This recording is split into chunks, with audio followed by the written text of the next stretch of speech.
Alhamdulillah, siap pimpinan, siap. Alhamdulillah ya alamin.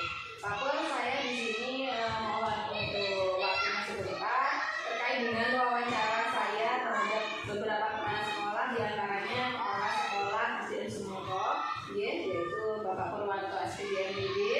Nah, Pak Pur, boleh ya nanti saya akan memberikan beberapa pertanyaan terkait dengan apa itu dilema etika dan budaya moral sesuai dengan keadaan di lapangan. Ada nih Pak Pur? Insya Allah. Oke.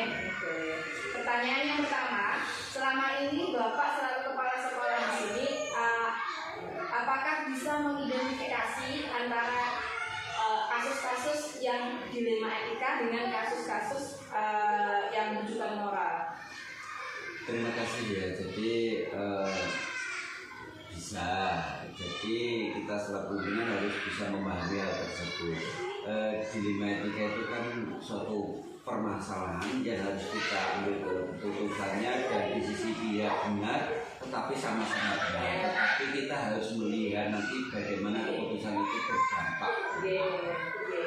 Jadi kalau dilema etika, Bapak memandangnya bagaimana, apakah itu melanggar hukum atau tidak, itu Pak ya.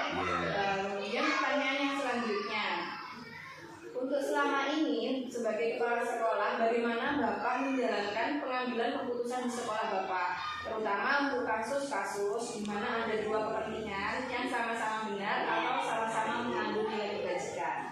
Nah, ini diperlukan kebijaksanaan ini. Nah, jadi kita lihat kasus itu apa, lalu kita lihat nanti dampak luasnya seperti apa. Ini memang kasus itu sama-sama benarnya.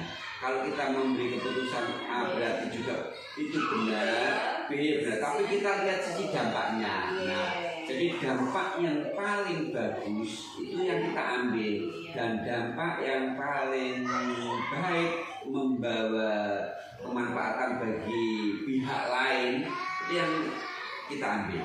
Jadi keputusannya itu adalah melalui harus dengan keputusan yang mempertimbangkan nilai-nilai kebajikan. Nah, pertanyaan selanjutnya, langkah-langkah apa Bapak, seperti apa yang bisa Bapak ambil untuk pengambilan keputusan pada kasus dilema etika di mana ada kepentingan sama-sama benar tersebut? Jadi langkah-langkahnya Bapak bagaimana mengambil keputusan? Yang pertama diidentifikasi kasusnya dulu, Identifikasi lalu masalah. dilihat dengan ini karena ini sama-sama benar. Nah itu nanti berikutnya lalu dampaknya dulu apa? Dari dampaknya apa? Nah langkah setelah itu kita diskusikan. Nah, kita musyawarahkan dengan yang bersangkutan dan pihak yang dapat membantu kita. Misalkan kalau kita di sekolah ini ya Bapak Ibu guru, komite dan sebagainya itu kita ajarkan. Nah, terutama itu harus berdampak mengandung lebih banyak kebajikan. Itu yang kita ambil ke sana. Berarti langkah-langkahnya ada beberapa langkah untuk mengambil keputusan tersebut, tidak langsung mengambil keputusan begitu ya Bapak. Nah, untuk pertanyaan selanjutnya, selama ini yang Bapak anggap efektif itu bagaimana dalam mengambil keputusan itu? Efektifnya itu bagaimana itu Pak? Dalam mengambil keputusan. Keputusan itu efektif, itu harus seperti tadi, harus keputusan itu akan efektif apabila setelah kita dampaknya lihat masalahnya dulu, masalahnya tentang apa. Dampak dari kebijakan itu mengandung banyak kebajikan, tetapi perlu kita diskusikan kepada yang bersangkutan efeknya apa. Tetapi kita harus berdiskusi secara detail. Itu nanti akan efektif. Untuk pertanyaan selanjutnya, tantangan apa Pak selama ini dalam mengambil keputusan? Bapak itu mempunyai tantangan apa? Banyak. Nah, jadi tantangannya itu kalau kita ngambil keputusan dilema etika itu, kita itu bagaimana ya, ini benar dan kita harus harus mampu menganalisis ini kuncinya, menganalisis permasalahan tersebut dan mengetahui dampak serta akibatnya, lalu mencari solusi yang win-win solution, artinya sama-sama mengandung kebaikan dan yang kita putuskan nanti tetap berdampak lebih besar.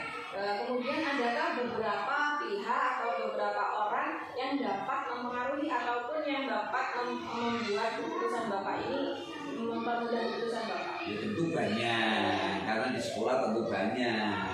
Ya, Bapak Ibu guru semua, kadang-kadang masalahnya sebelum kita putuskan, kita sharing dulu ini bagaimana dampaknya. Kadang-kadang komite, kadang-kadang mohon maaf ya, kadang-kadang saya nelpon teman, kepala sekolah dengan beberapa permasalahan itu baiknya bagaimana. Berbagai pihak selalu dilibatkan untuk mencari sebelum memutuskan sebuah keputusan. Nah, dari semua hal yang telah Bapak sampaikan, pembelajaran apa yang dapat Bapak berikan kepada saya terkait pengalaman-pengalaman dalam pengambilan keputusan dalam dilema etika tersebut? Nah, ini penting ini. Jadi seseorang yang pertama harus bijaksana. Artinya bijaksana itu apa ya? Mencintai kebenaran, itu bijaksana. Artinya kita itu mampu menganalisis permasalahan dari berbagai sudut pandang, ini yang penting. Kalau sudah mampu menganalisis permasalahan dari sudut pandang, lalu mengetahui dampaknya nanti kita timbang kebajikan mana yang paling baik, yang paling banyak. Baru nanti berikutnya berdiskusi dengan pihak lain. Jadi masalah itu kita keluarkan, kita share ke pihak-pihak lain, masukan dan sarannya. Tentu kita harus memilih. Nah, tidak semua orang itu kadang-kadang masukannya bagus. Ya, kita pandang orang-orang tertentu, pihak-pihak yang sekiranya memahami dan mereka cukup bijaksana. Baru langkah berikutnya kita putuskan hal. Terima kasih Bapak dari jawaban-jawabannya yang Bapak sampaikan kepada saya pada hari ini sangat menginspirasi saya sebagai calon guru penggerak sehingga nantinya akan berguna bagi saya. Bapak, demikian untuk pertanyaannya sudah saya sampaikan semuanya dan untuk wawancara kali ini cukup sekian. Terima kasih atas waktunya. Wassalamualaikum warahmatullahi wabarakatuh. Waalaikumsalam warahmatullahi wabarakatuh. Terima kasih Bu.